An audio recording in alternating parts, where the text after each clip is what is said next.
ఈ అన్నం వచ్చేసి ఇప్పుడు నేను పనిలోకి వెళ్తాను కదా, పనిలోకి వెళ్ళేటప్పుడు నాకు క్యారేజీ అయితే పెడుతుంది కదా, ఆ క్యారేజీలో పెట్టడానికి పొద్దున్నే అన్నం వండుతుంది. నేను ఇది వరకు రాత్రి వండిన అన్నం అయితే పట్టుకెళ్ళేవాడిని, కానీ ఆ అన్నం మెత్తబడిపోతుందని పొద్దున్న లేపి సత్యవతిని వేడిగా అన్నం అయితే వండమని చెప్పి క్యారేజీ పట్టుకెళ్తున్నాను. సో ఈ అన్నం వచ్చేసి నాకు ఇప్పుడు మొత్తం అందరికీ సత్యవతి పప్పుసారి అయితే కాస్తుంది. కందిపప్పు సారీగా శుభ్రంగా ఏమంటుంది మొత్తం ఇలాంటి చేస్తావా? ఇదేం రాత్రి పుట్టుకాడ తెచ్చావా అంటే ఇది పుట్టుకాడ తేవడానికి ఇది వరకు మనం పప్పులు తెచ్చాం కదా, అయిపోయినాయా? ఏరా శుభ్రంగా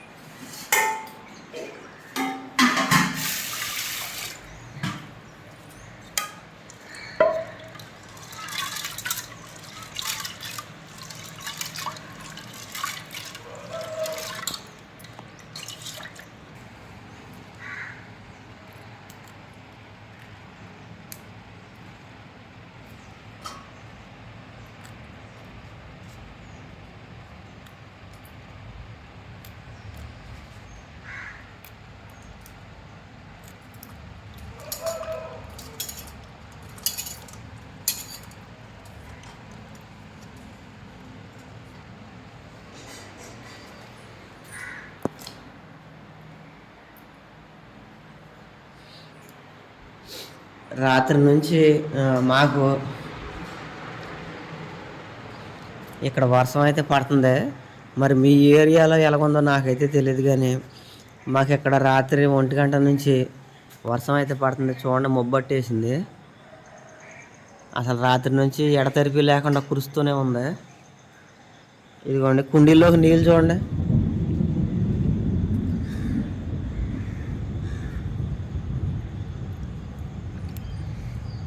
కుండీలో చూసారా ఎంత నీరు చేరిపోయిందో?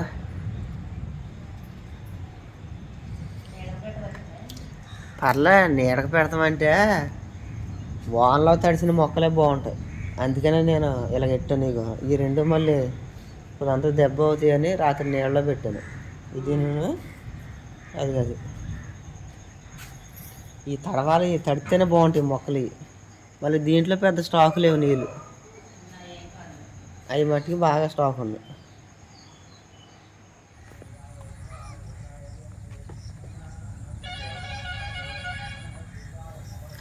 వానదేవుడా, నీకు నా థ్యాంక్స్. నేను వానదేవుడికి థ్యాంక్స్ ఎందుకు చెప్పాను నేను మీకు ఇప్పుడు చెప్తాను. హాయ్ అండి, పొద్దున్నే నేను పనిలోకి వచ్చేసాను కదా, పనిలోకి రావడంతో మా రైతు గారు ఏం చెప్పారంటే, అబ్బులు నువ్వు సైకిల్ వేసుకుని డ్రమ్ములు కట్టుకుని కిందకు వచ్చేసేసి, రాత్రి వర్షం కురిసింది కదా, అంటే నేను ఇందాక చెప్పాను కదా రాత్రి మాకు 1 గంటకు ప్రారంభమయ్యి దాదాపు 2 గంటల పాటు మాకు వర్షం అయితే కురిసింది. ఆ వర్షానికి ఈ చేను వచ్చేసి దాదాపు ఒక 4.5 ఎకరాలు, అక్కడ 1 ఎకరం, మొత్తం ఇంచుమించు 6 ఎకరాలు. ఈ 6 ఎకరాల చేను మొత్తం నీళ్ళు పట్టేసినాయి అనమాట. ఏమడికి ఆమడే నీళ్ళు పట్టేసినాయి. అయితే నీళ్ళకు దాంతో ఎక్కువైపోయి ఎక్కడన్నా కన్నాలు తెగిపోయి నీళ్ళు ఎట్టన్నా వెళ్ళిపోతున్నాయేమో చూసుకుని ఆ సైకిల్ వేసుకుని ఇంటికి వచ్చి కుడితే పట్టుకురామని చెప్పారు. ప్రస్తుతానికి నేను అసలు నీళ్ళు ఎలాగెళ్తున్నాయి అంటే కన్నాలు అయితే చూస్తున్నాను నేను. మేము నిన్న ఊడిపూడ్చాం కదా, అంటే మా ఏరియాలో ఊడుపులు ఎలాగుంటాయి అంటే అండి, ఇప్పుడు నిన్న మేము ఊడ్చాము, నిన్న ఒక రోజు, ఇవాళ ఒక రోజు, రేపు 3వ రోజు అవుతుంది కదా.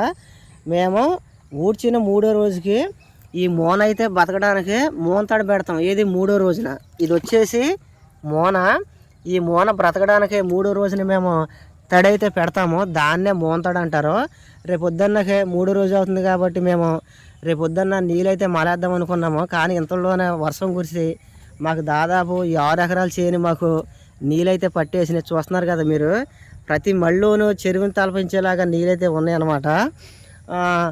ఇది ఒక 4.5, అది 1 ఎకరం, దాదాపు 6 ఎకరాలు అని చెప్పాను కదా. ఈ 6 ఎకరాలు మనము మోటార్ మీద తడపాలంటే ఒక మోటార్ వచ్చేసి 6 రోజులు పడుతుంది. అదే 2 మోటార్లు అయితే దాదాపు ఒక 4 రోజులు పడుతుంది. అది కూడా చెప్పలేము, మళ్ళీ మనకి వాతావరణం అనుకూలంగా ఉండాలి. ఎండ వేసింది అనుకోండి 4 రోజులు కాదు 5 రోజులు కూడా పడుతుంది. ఎందుకంటే పెట్టిన నీళ్ళు పెట్టినట్టు ఆవిరైపోతాయి కాబట్టి, గట్టిగా ఎండ వేసిందంటే 4-5 రోజులు పట్టవచ్చు. ఎండ లేకుండా ఇలాగ వాతావరణం చల్లగా ఉందంటే 3-4 రోజులకి అయిపోద్ది. సో మేము 6 రోజుల్లో పెట్టవలసిన తడిని వానదేవుడు కేవలం 2 గంటల్లోనే మొత్తం ఇదంతా తడిపేసేసి మాకు 6 రోజుల సమయాన్ని మాకు మిగిల్చాడు. అందుకనే నేను వానదేవుడికి థ్యాంక్స్ అయితే చెప్పాను. మీకు కూడా ఇప్పుడు అర్థమైంది కదా! ప్రతి సంవత్సరం యాసకాలం వెళ్ళడంతోటే వానాకాలం వద్దు కదా! వానాకాలం రావడంతోటే ప్రతి రైతు వాన కురవాలని వానదేవుడిని ఎందుకు మొక్కుకుంటారో మీకు ఇప్పుడు అర్థమైంది కదా! వాన వల్ల మనకి అంత టైం సేవ్ అవుద్ది, అన్ని ఉపయోగాలు ఉన్నాయి మనకి. ప్రస్తుతానికి నేను ఇప్పుడు కన్నాలైతే చూడడానికి వెళ్తున్నాను. ఆల్రెడీ నిన్న ఎత్తు కన్నాలు ఇచ్చేసాను. ఇదిగోండి మనకి ఈ మడి పట్టేసిన తర్వాత ఇది ఇక్కడ తూర ఉంది. ఈ తూర మీద నుంచి మనకి కిందకి వెళ్ళిపోతాయి నీళ్ళు. ఇదిగోండి చూసారు వెళ్ళిపోతున్నాయి. మళ్ళీ ఈ మడి పట్టేసిన తర్వాత అక్కడ ఎత్తుకన్నం ఉంది, మళ్ళీ అలా కిందకి వెళ్ళిపోతాయి. అలాగా ఏ మడికి ఆ మడి ఎత్తుకన్నాల మీద కిందకి వెళ్ళిపోయి అక్కడ మనకి చెరువు ఉంది, ఆ చెరువులోకి వెళ్ళిపోతాయి మనకి. అర్థమైంది కదా మీకు?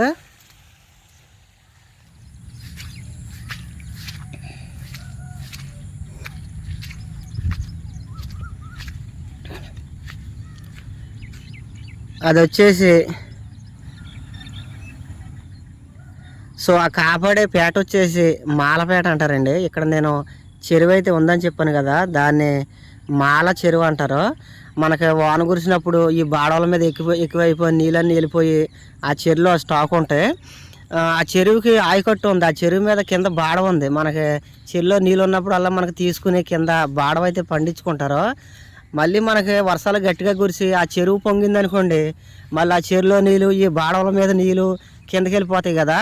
అలాగే మళ్ళీ కింద మళ్ళీ పెద్ద చెరువు ఒకటి ఉంది, ఆ చెరువు పేరు వచ్చేసి సీతామామ అంటారు. ఈ నీళ్ళన్నీ వెళ్ళిపోయి మళ్ళీ ఆ పెద్ద చెరువులు ఆగుతాయి. మళ్ళీ గట్టిగా వర్షాలు కురిసినాయి అనుకోండి, ఆ సీతామామ గట్ట పొంగిందంటే మళ్ళీ ఆ చెరువులో నీళ్ళు కిందకి వెళ్ళిపోతాయి కదా. మళ్ళీ ఆ కిందకి వెళ్ళడానికి ఆ సీతామామ పక్కనే ఎర్రకాలువ ఉంది. ఎర్రకాలువ అంటే నేను మా వీడియోలో చాలాసార్లు మీకు చూపించాను. నేను సేవ సింతకెళ్ళి కోసుకోవడానికి కాలువ కాడికి వెళ్తున్నాను అని చెప్పాను కదా. సో మనకు ఆ సీతామామ పొంగినప్పుడు నీళ్ళు కిందకి వెళ్ళిపోయి మనకి ఎర్రకాలువలో పడిపోతాయి. మళ్ళీ ఎర్రకాలం మీద మనకి బాడవ ఆయకట్టు ఉంది, చాలా మట్టుకు పండుద్ది. మళ్ళీ ఇలాగ వర్షాలు కురిసినప్పుడు మళ్ళీ ఆ కాలంలో నీళ్ళు ఎక్కువైపోయినాయి అంటే కాలంలో నీళ్ళన్నీ ఎక్కడికి వెళ్తాయండి? గోదావరిలోకి వెళ్తాయి. మళ్ళీ ఆ గోదావరి మీద కూడా ఎక్కడికెక్కడ మనకి ఆయకట్టు ఉంది. మళ్ళీ ఇలాగ వర్షాలు ఎక్కువైపోయినప్పుడు ఆ గోదావరిలో నీళ్ళు ఎక్కువైపోయినాయి అంటే గోదావరిలో నీళ్ళు ఎక్కడికి వెళ్తాయి? సముద్రంలోకి వెళ్తాయి. అలాగా ప్రతి దానికి డ్రైనేజీ వ్యవస్థ ఉంది, ప్రతి దానికి ఒక లెక్క ఉందండి. ఇలాగ లెక్కలు చెప్పడం అన్నా లెక్కగా బ్రతకడం అన్నా నాకు చాలా ఇష్టం. ఏమంటారు మీరు కూడా?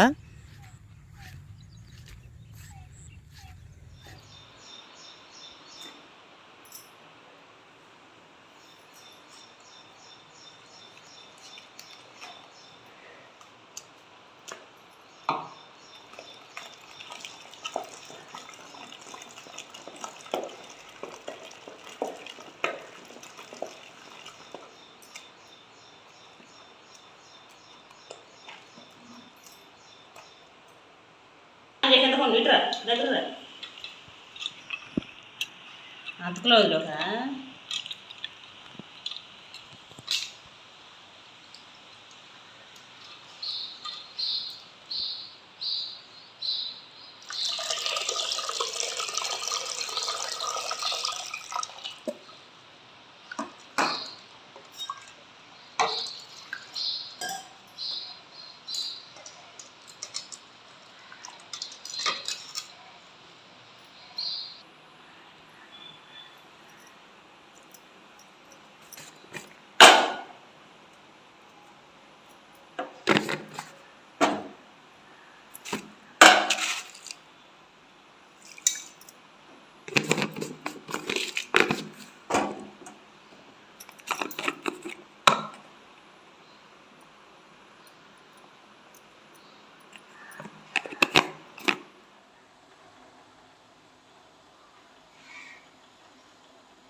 తెలుగా బాదం పప్పులు వద్దన్నారుగా రేపు పొద్దున వచ్చి తిందరుగానే కోడిగుడ్డు పాలు తాగండి ఈరోజుకి.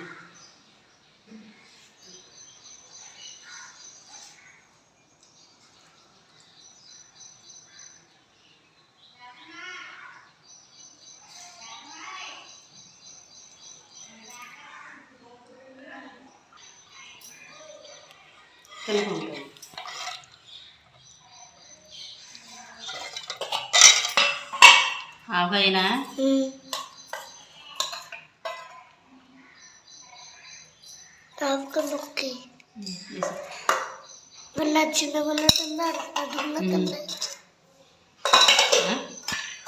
అంతే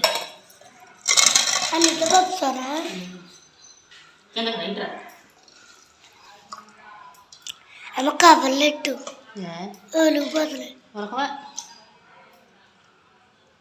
మూతలు లూచుకుంటున్నాయి.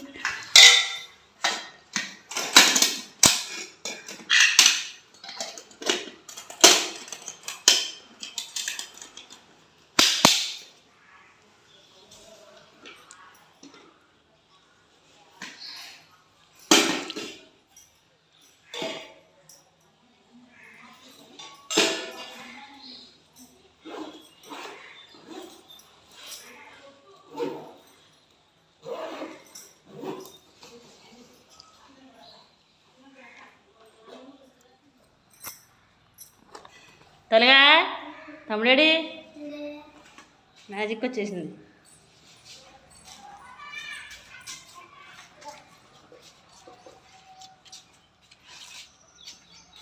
నడవమ్మా జాను. ఏడు తమ్ముడు నడు, యాస్మిన్ నడు.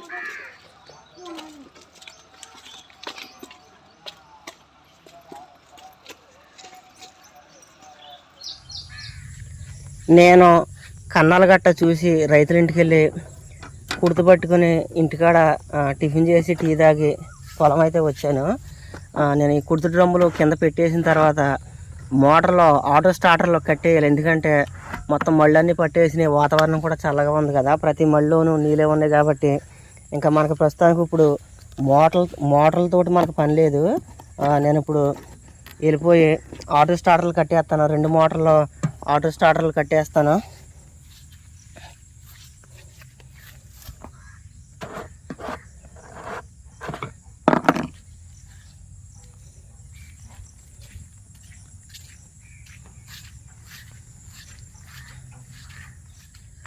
మనకి పొలాన్న నారింజ చెట్టు ఉందండి. ఈ నారింజకాయలు ఇంకా లావ్ అయితే అవ్వలేదు. లావ్ అయిన తర్వాత మనం నారింజకాయలు కోసుకుని తినొచ్చు, మనల్ని ఏమనరు. ఎందుకంటే మనం రోజు పనిలోకి వచ్చే రైతులే కదా. మనం ఎక్కడన్నా కాయలు ఉన్నా సరే కోసుకుని తిన్నా సరే అసలు మా ఏరియాలో ఏమనరండి. మేము డైలీ పనిలోకి వచ్చేవాళ్ళం కదా, ఏం కోసుకు తిన్నా సరే ఏమీ అనరు. కానీ కాయలు మట్టుకి లావ్ అవ్వలే. కాయలు ఉన్నాయి, చాలా కాయలు ఉన్నాయి, కానీ లావ్ అవ్వలే కాయలు. మనం ఏది అడిగినా ఇస్తారండి, మనం డైలీ పల్లెకి వచ్చేవాళ్ళమే కదా.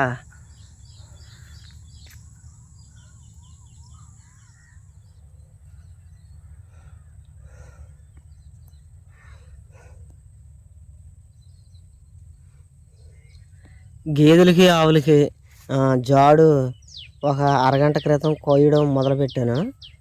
జాడు అయితే కొయ్యడం పూర్తయింది. ఇప్పుడు ఈ జాడు నేను పొట్టుగర్ల కాడ వేయాలి.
నువ్వు వేసుకుంటావు వరగా నాకొద్దు.